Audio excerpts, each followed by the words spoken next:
Hey, it's you, man, from KC95 here. Good evening and welcome to Toasted Tavern. Your host, Scott Tobin, and the man called Wags are ready to bring you the night in sports. So pull up a stool, grab a drink, and let's get toasted. And good evening. Welcome into the Toasted Tavern. I am Wags, joined alongside by Scott Tobin. And right off the bat, we do have to apologize that we really almost screwed up the St. Louis sports weekend. We did our show on Friday before the Blues game got underway. They got blown out. The Cardinals lost Saturday and Sunday, and we went into the game yesterday for the Blues going, oh, crap. We came on, and St. Louis sports went down the tube. Well, thankfully, the Blues salvaged that with the win yesterday against Minnesota. But, Scott, we decided to do this on a St. Louis sports off day, so just trying to get rid of the demons of what we did to the Cardinals and Blues this weekend. Yeah. Can't blame us if they lose the next couple of days. So hopefully we don't put that jinx on them going forward this week. But yeah, that was big for the Blues to kind of break that last night and have a big game yesterday. Yeah, we'll talk about that in just a little bit. That'll be the second half of what we got going on today because it was a very, very big game and another big game coming up tomorrow night in Minnesota. But we're going to start off with the Cardinals, who were flying high going into the weekend. They had won 4 straight. They were playing the Giants, had beaten them 2 games in the first 2 games of their 4-game series, and were looking like they were getting things put together offensively, pitching-wise. Everything was kind of flowing. And then Saturday happened, and it all really kind of fluctuated out of Steven Matz's start. And I want to not pile on Steven Matz at this point because, he had just come off the bereavement list. He'd just gotten back from spending time with his family after losing a loved one. So I really can't sit there and say that this is 100% on Steven Matz, even though he did give up 8 runs in 2 innings. It wasn't a good start for him, and it kind of put the Cardinals behind the 8 ball. In a game they scored 7 runs in and really fought to get back into that game before the bullpen kind of blows it late. But what did you see on Saturday in that game outside of Steven Matz not getting out of the second? Yeah, it's just tough, like you said, when your starting pitcher comes out and has a rough game like that. He gave up 4 in the first, gave up 4 in the second. Grand slam in the first, 2 2-run homers in the second. That makes it tough to really get any momentum going on. Like you said, the Cardinals did a nice job of fighting back in that one.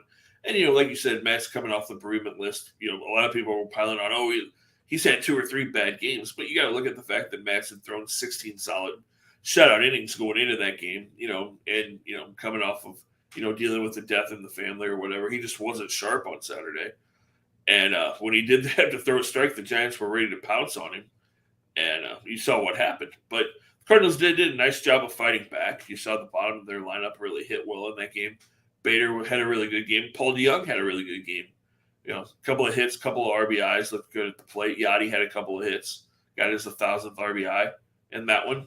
So, they did a nice job. They tried to fight back. Unfortunately, the bullpen just couldn't hold it at 8.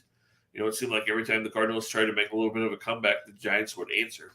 So it was just one of those games, kind of disappointing that they couldn't pull that one off. And then you went into yesterday thinking, okay, let's take 3 out of 4. And kind of the same thing. Dakota gave up a 2-run homer early.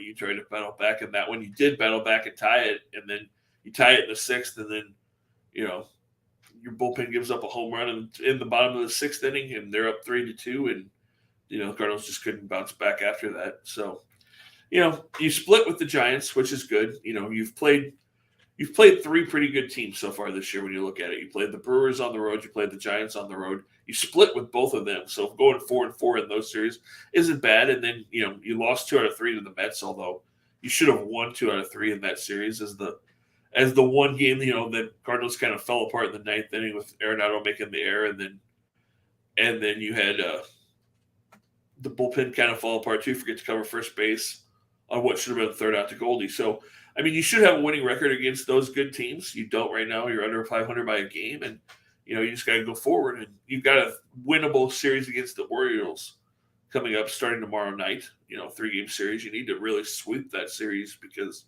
you have 3 with the Orioles and 3 with the Pirates the rest of the month, and then you've kind of got a brutal rest of May because you've got the Giants this weekend, and you've got the Mets again. Then you've got the Padres and the Brewers coming as well. So you really need to take advantage of this series with Baltimore. You really, really do. And, to kind of get back on the pitching side of things, Cody Whitley had looked pretty good so far this year. Walked 4 in that game on Saturday, gave up the 3 earned runs, which at that point it was a 9-7 Giants lead. Dylan Carlson had just hit that 3-run home run to pull the Cardinals to within 2. And like you said, they'd been battling back that entire game. And then to basically get that close and then have the bullpen kind of get it back out of reach was a little bit of a letdown. And then you saw, like you said, the same thing yesterday. They fight back to tie that game up on Sunday, and then Cabrera comes in, gives up the solo shot to Yastrzemski, and then once again the offense just, after pushing, could not find another way to get that run across. And it also doesn't help. You talked about the bottom of the lineup, hitting well in those 2 games. The fact that Edman and Arenado were combined 0 for 10 yesterday with 3 strikeouts, that doesn't do you any favors. And, Edman and Arenado have been probably the best parts of this Cardinals offense early on in the year. And they were bound to have a game or 2 where they didn't hit. And you do need the rest of your lineup to kind of pick up around it. And some guys did. Juan Yepes hit his first career home run yesterday on Mother's Day after telling his mother he was going to hit a home run on Mother's Day, which was a really, really cool thing to see. But when you can't get anything else kind of connected around that, despite guys having good games, that's kind of been the MO for the Cardinals offense this year. It's boom or bust a lot of times. And we talked about this on Friday. You've got games where they win 10-0, but then they lose a game 1-0, or they lose a game 2-1 because their offense can't seem to put things together. And it's still early in the season. You talked about it on Friday, just a really short and odd spring training because of everything going on with the strike and the labor issues and all of that. So, we can't necessarily get too hung up on the highs and lows right now because teams are still trying to find out what they're going to have going forward. But you are 100% correct. After this series against Baltimore, they have better figure some stuff out. They need to know exactly who's going to be playing where. And, that may be, finding a spot for Paul DeJong to not play in a game if that's the case, or maybe making a couple of more lineup changes, which I think for the most part, Ali Marmol's done a really good job with this lineup, putting guys in the right position and the right opportunities to succeed outside of Paul DeJong. And once again, it's not totally on Paul DeJong. You said it yourself. He's looked good as far as his swing is concerned. There's just something that is off that's not allowing him to connect at this point in time. And Dylan Carlson got a break a couple days ago when Yepes came up, and since then he has started to hit a little bit more consistently. Maybe it's time for Paul DeJong to have a game or 2 off and allow him, and because of Sosa being out with COVID, you haven't been able to do that, and is Sosa much of an upgrade? That's a whole nother story. But DeJong needs a chance to kind of reset. And whether that's a couple games, or I don't even know if he's got the ability to be sent back down at all to go down and play at Memphis for a couple of games. But we need to see what we can do to reignite him, or else we got to figure out what's going on with Nolan Gorman. Yeah. I mean, you definitely need some more production out of Paulie. Like you said, he did have a good game on Saturday. Which you thought, oh, there it is. You saw him hit a couple of line drives. Looked pretty good, drove home a couple of runs, and then he struggled again yesterday. So. I've wondered that a couple of times. I wonder if you could send him down. He should have options left, I believe. I wonder if you could send him down for a week or 10 days and just have him go down to the minors and see if he could find his stroke a little bit and then come back up. But, it's hard to do that with guys, especially when they're kind of veterans at this point and they're making money and, teams are hesitant to do that a lot of times. But you definitely have to figure that out. And, you just need guys to be more consistent. The problem the Cardinals are running into right now is they're making good contact. They're not striking out, but they're not really hitting for a lot of power. You're seeing a lot of singles out of this team. They out-hit the Giants on Saturday. They had I think 11 singles before they had an extra base hit in that game. And we've seen that a couple of times with this team where they've had games where they've had 14 or 15 hits and they've all been singles. So there's not been a whole lot of extra base power. They did end up getting a couple of doubles, and then Carlson hit a home run late in that game the other night. But, they're not getting a lot of extra base hits. There's a lot of singles on this ball club right now. So, that's something they've got to try to figure out, too, is to start driving the ball into the gaps, getting more extra base hits. That'll help this offense pick up as well.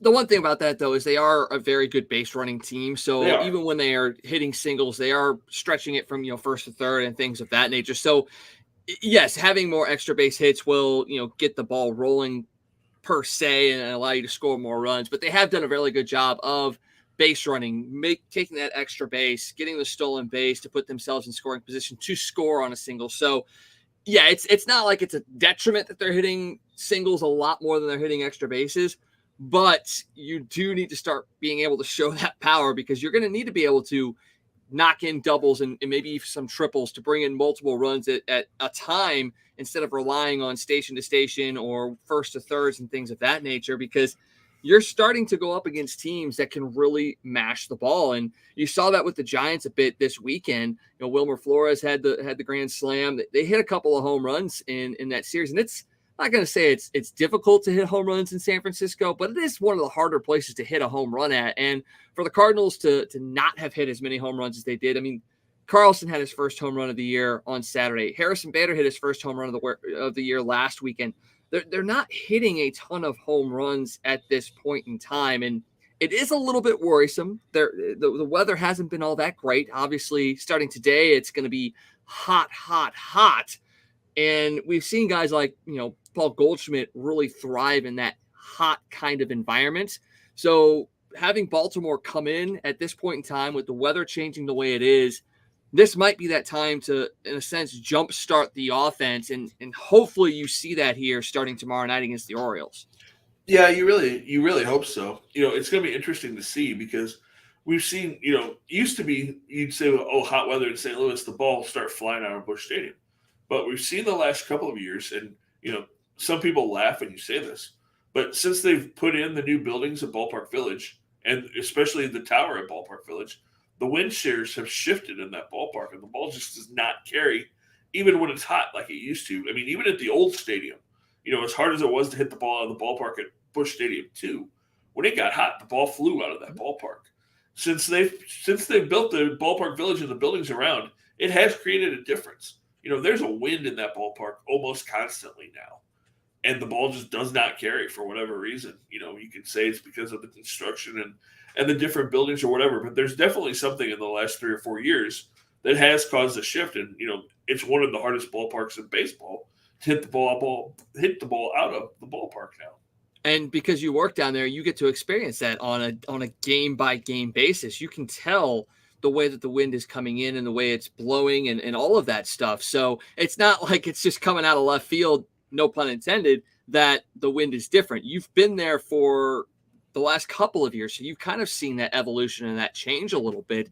And is that something that, the Cardinals as an organization are going to have to really look at? I mean, is it about changing dimensions at the stadium? Is it implementing other measures, or is that even something that's maybe even being discussed? Oh, it's being discussed. I mean, they've done studies. They contemplated bringing the fences in. They really did. And then they decided, well, the way this ballpark is built with their pitching staff, does that hurt them worse if they bring the fences in? So they decided against doing that right now because they thought, well, with our pitching, we play pitching and defense and, we score runs when we can and we build our team that way. So, but yeah, they definitely have looked at it and they've considered bringing the fences in, but they decided against it. Okay. All right. Well, that's going to be something to bear watching as well. So Cardinals hosting Baltimore beginning tomorrow night. Now, it was a scheduled start for Adam Wainwright. Obviously, he went on the COVID IL last week.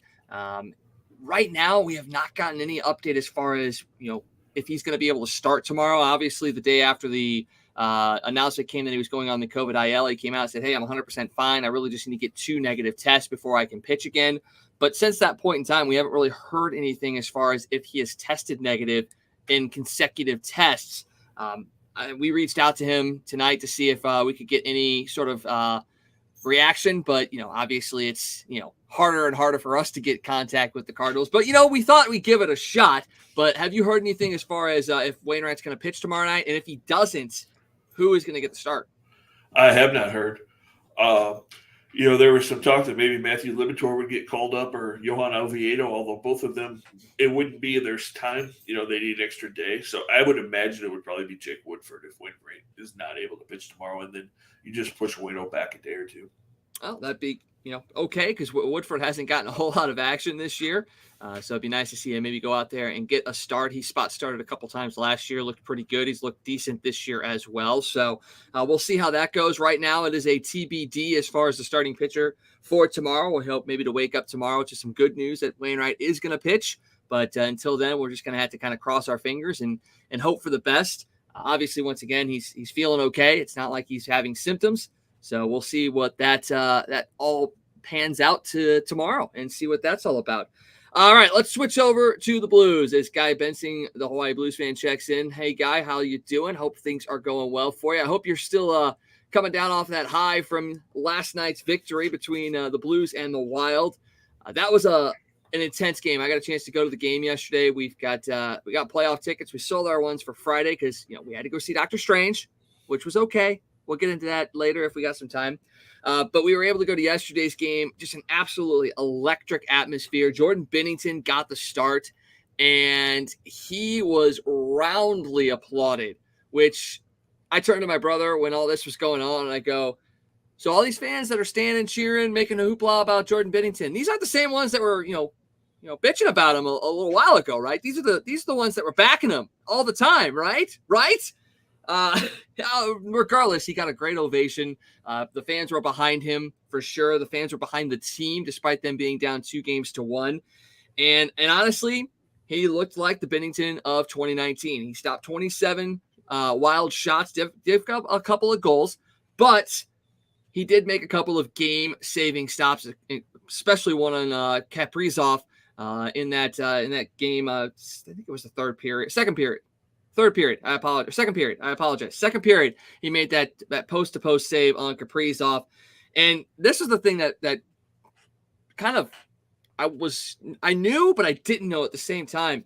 That win yesterday from Jordan Binnington was his first playoff victory since the 2019 Stanley Cup Finals in Game 7. Blues have been swept in the last two playoffs, and I think maybe we all just trying to put that out of our minds, but that was his first win since 2019. That was incredible. Yeah, it really was. He came out and really played well. Like you said, he looked like the Binnington of 2019. And yeah, I guess it was 9 games, counting the 2 play-in games, during the bubble that he'd lost in a row postseason-wise. So, it was a huge game for him, a huge boost for the Blues. They really needed him to come out and do that. And he got this series back to where he needed it to be at 2-2. And, yeah, fans were excited to see him, which was good. And like you said, it's funny. Sports fans are funny, aren't they? People bitch and moan and, oh, man, we don't want to see him. Don't play him. And, oh, look, there's Jordan Binnington. We love Binnington again. So asking you now, if you're Chief, is it Jordan Binnington the rest of this series in the net? Yeah. Oh, yeah, 100%. You ride the guy that is playing well. And that's not to say Ville Husso was playing poorly. He was not the beneficiary of good defensive play in front of him. He's been kind of hung out to dry in a sense in those games. So yesterday's start for Binnington wasn't an indictment on Ville Husso and his play at all. It was more so of hey guys, we got to change the mindset of our team and we got to shake things up a little bit. And when you can say you can go to your Stanley Cup winning goaltender who stole a bunch of games in 2019. That's a pretty good way to make a change, and it helped for sure. Now I'll say this: the defense is continuing to take hits for sure. I mean, obviously Torrey Krug was injured in Game 3; he's going to be out for an extended period of time. Marco Scandella started yesterday's game, left after about his third shift, a re-aggravation of his injury, so he was out. The Blues dressed 7 defensemen on Sunday. And I don't think it was the mindset of, oh, we expect to lose the defenseman in this game. It was more so of, hey, we got to make sure that we protect who we have out there because they were playing guys like, Stantini, who had very rarely played in the playoffs. Calle Rosen was in his 3rd playoff start. Scott Perunovitch was in his first game action since January 15th. So I think it was more a matter of, hey, we've got a bunch of guys that we want to see and can make a difference.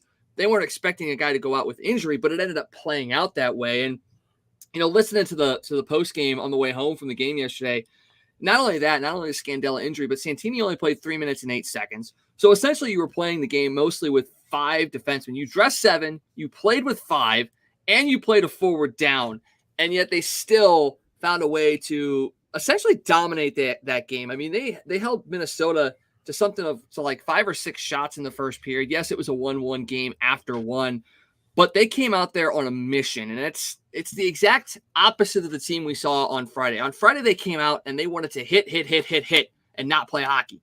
On Sunday, they came out and they were calculated. This is exactly the team that you wanted to see at the start of this playoff, and that's what you saw in Game 1 as well.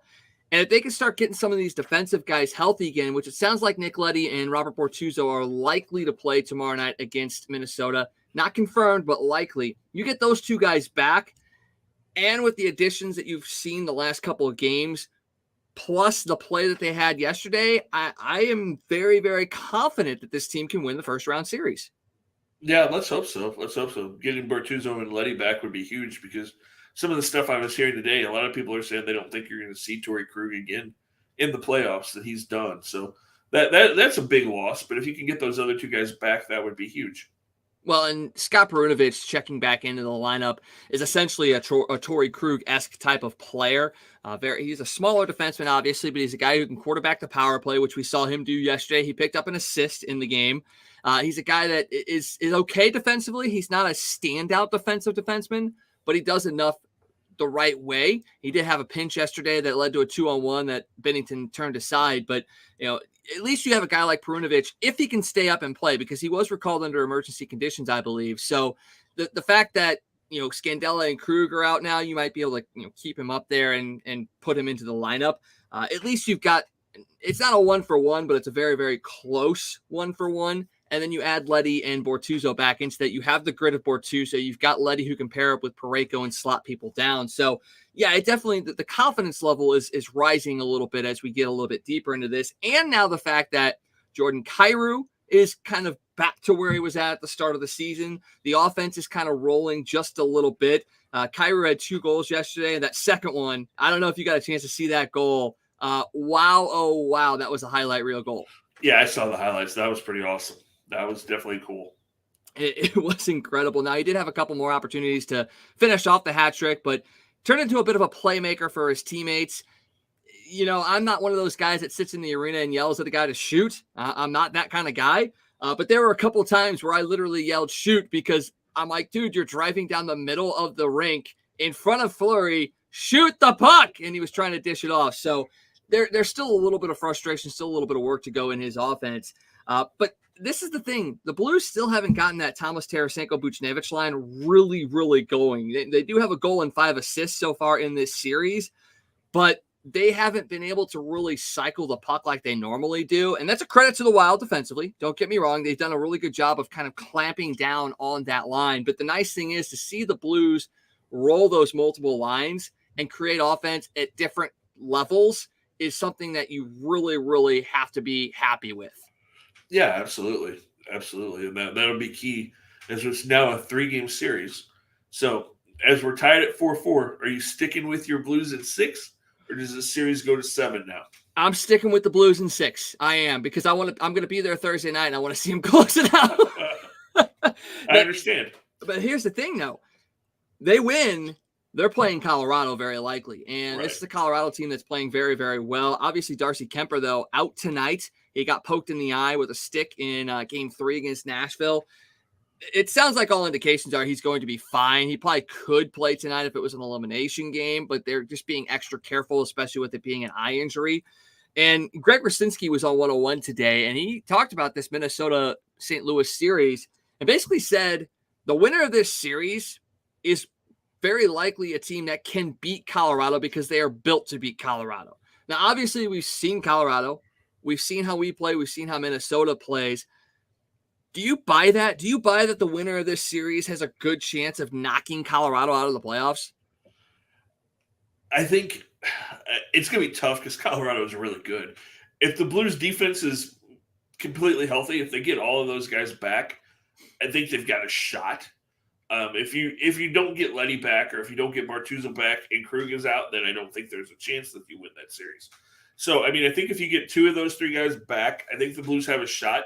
Same thing with Minnesota. I mean, it's going to be tough for anybody to beat Colorado in my mind. I think Colorado is the clear favorite to win the whole thing at this point. But I think if the Blues are healthy, I think they have a shot at it. I think you're 100% correct. Now, obviously, there's a lot of mental stuff to get over when it comes to Colorado. They swept us last year, and they've been pretty dominant against us this year, although I think the Blues played them relatively decent this year, a couple games early on in the season when they were a bit healthier. So it is going to be very interesting to see how that does play out if we get to that point. And yeah, Minnesota the same way. I think with Minnesota, it comes down to goaltending. You know, Marc-Andre Fleury can steal you some games. Right. And they have just enough offense that they can make some things very, very tough and scary for you. And it wouldn't shock me if they were to go in, if they win this series, they might have a chance of beating Colorado because of that goaltending of Fleury and even Talbot to an extent. I mean, Talbot, I haven't really seen his record against Colorado or his play against Colorado. We just know Fleury's pedigree. Right. So that will be a fun series to watch too if the Blues do get eliminated, to see a Minnesota-Colorado series, see how that one plays out for sure. It's been fun. You know, we've got a lot of really good series going on right now. Boston, Carolina, Toronto, Tampa, Edmonton, LA. All those series are tied at 2. So every series that plays on the days the Blues and Wild play on sits at 2-2. So if that doesn't tell you about the parity of the league right now, I don't know what does. Tonight, you got Pittsburgh and New York going at it right now. Pittsburgh leads that series 2-1.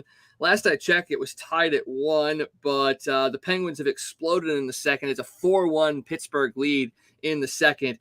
Panthers and Capitals, Washington leads that series 2-1. They are tied 1-1 in the second. And then later on tonight, you've got Nashville and Colorado, with Nashville obviously leading that one 3-0. Dallas and Calgary also tonight. Dallas leading that series 2-1. That's a bit of a surprise, I think, is Dallas leading that one 2-1. Yeah, I think you're right. I think that is a surprise. I wasn't expecting Dallas to have the lead in that series. Yeah, especially with the high-powered offense of Calgary for sure. And then one final note in the NHL. This one kind of came out of nowhere, honestly. I don't know if you got a chance to see this, but the Islanders have fired Barry Trotts. Oh, wow. They missed the playoffs for the first time in the 4 years Trotts was there. They reached the Eastern Conference Finals twice. They lost to Tampa Bay each time. A bit of a shock. It is Lou Lamoriello, so he's a guy that will pull things out like this every so often. But that was a big surprise for sure. Yeah, that's a surprise. You can almost go back and kind of compare that to the Cardinals getting rid of Mike Schilt. After last season, a coach that's had that much success. You're like, okay, what would be the driving force to make you fire a coach like that when you've had that much success in the last few years? Yeah, it's Lou. That's the thing right there. It's just Lou Lamoriello. That's all it is. There's no explanation except it's Lou. So it's gonna be real interesting to see where Barry Trotz ends up. I think there'll be a couple of teams. I think honestly, there might be a couple of teams that made the playoffs this year that might sit there and go, you know what? Thank you for what you did, but Barry Trotz is out there. We're going to upgrade. And I mean, I'm looking at the teams that are in the playoffs right now, and who in my mind would I look at and go, man, Barry Trotz would fit in very, very well there. I mean, New York would be an interesting spot for him with the Rangers staying in New York, obviously. Toronto might be an interesting one as well. I don't think they're going to get rid of their head coach, Keith. But there are a couple playoff teams might take a look at that. There are also a couple of teams, obviously, that are outside of the playoffs that would kill, honestly, to have a Barry Trotz as their head coach. But it's going to be an interesting offseason for sure to see where he lands up. All right, man. I know we were going to just do a quick one tonight because we're both kind of exhausted after a long weekend and we're kicking our butts right now. But real quick, Nikola Jokic named MVP of in the NBA this year, second straight season that he got that. That's a pretty big accomplishment. A guy that basically had to drag Denver into the playoffs. They were the 6th seed this year before losing to Golden State. Congratulations to Jokic for sure. It's a huge accomplishment for him. Absolutely. Yeah. And like you said, literally with all the injuries that Denver had this year, he really did drag them. And it was pretty much him, and that was pretty much it for Denver this year. It's pretty much Jokic, and that was it. But yeah, great job by him to win his second MVP in a row. Have you had a chance to watch any of the Memphis Golden State series? I have not. And I mean, the only thing I got a chance to catch was I watched a little bit of the injury to Ja Morant, which honestly, I don't know what all the big uproar was about. It didn't look like when I think of a guy grabbing somebody's knee, I'm thinking grab and yank. This was not a grab and yank situation. Morant's going to be out tonight, likely. Although we said that about Luka Doncic, and he has played every single game of the series for the Mavericks, which, I mean, guts and glory right there for Luka Doncic for sure. But no, I have not had a chance to see much of the action. It's been chippy. It's been physical. It's been kind of ugly, honestly. And I think a lot of the talk after the jaw injury was because of the injury that Gary Payton Jr. suffered the other night. Mid-Memphis going, see, Golden State does it too. They're dirty, blah, blah, blah. But yeah, that series has been physical and it's been intense. And if you get a chance to watch it, and if you're a fan of 90s basketball, go watch, because they're playing a little bit of 90s basketball in this series. Well, I'm going to have some time tonight, so I think I am going to check it out. Yeah, it's been intense, man, and it's going to just be even more in the next couple of games after the thing with Jai last night, and Ja coming out and basically saying that it was kind of a dirty play. So we'll see how this series wraps up. Hey, I'm a fan of 90s basketball, like you know. I mean, we grew up with the Bulls in the 90s. We grew up with, Patrick Ewing and the Knicks and the Pacers and the Pistons and all. That's our type of basketball for sure. So that you got that game going on tonight. Boston, Milwaukee going on tonight as well. The Bucks leading that series 2-1. Giannis 41 points in their Game 3 win. Going to be interesting to see if Jason Tatum can bounce back and really pull the Celtics back into the series. He's been able to do it a couple of times. Boston has bounced back a couple of different times this postseason. So that should be a very, very good game as well. So make sure you check that one out. You got anything else going on this week? I mean, I know you'll be down at Busch Stadium for the Cardinals and Orioles series. And then you got anything else going on? No, man, I'm just going to be down there for that this week. So that's going to keep me busy. I am going to say one thing before we wrap up. This is a sports show, and we love sports, and it's been awesome to be downtown and see sports fans gathering together. I'll tell you what, I was at the Kenny Chesney concert working on Saturday night. To see 40,000 people down there back at a live concert was pretty awesome, too. Just seeing people together, no masks, everybody singing and dancing and drinking and having a good time, and just a big party downtown was really cool Saturday night to see that back. And it was a good time, man. I'm not the biggest country fan in the world, but Kenny put on a heck of a show, and he definitely engaged the fans, and it was a lot of fun. Well, and he's such a sports guy too. It's a great combination of music and sports with him. He understands, what that's all about. So yeah, I wouldn't doubt it. I know my parents were down there. I know one of my managers at the store was down there as well. So it brings together people from all different walks of life, and it just makes you feel good. And like you said, being able to have 40,000 plus down there, no mask, just enjoying life like it used to be, just gives us a little bit more hope that we are getting closer and closer to a little bit more of normalcy. Now, there are other things going on that aren't, but whatever we can control in a sense, let's be happy about that and be respectful of people and just enjoy the normal things that we used to enjoy as much as we possibly can. Absolutely. So, all right, well, Cards, Orioles, and then the Giants in this weekend for sure. A fun time down at Busch. Make sure you guys get out there if you can. Blues in Minnesota tomorrow night before coming back home for Game 6 on Thursday. Basketball playoffs in full swing. So much stuff going on in the world of sports. We'll be back with you guys when we get a chance to check back in.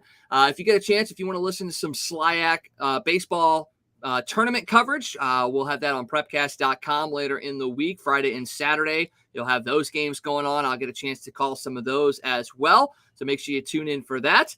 Until we see you guys in the near future, you guys enjoy yourselves. Be safe out there in this hot weather coming up. And you guys have a great night, and we'll see you guys as soon as we possibly can. Hey, it's U-Man here from Casey. For all your sports news, catch the Toasted Tavern with Scott Tobin and the Man Called Wags, weeknights at 9 p.m. You can follow Toasted Tavern on Facebook, Twitter, Instagram, and YouTube.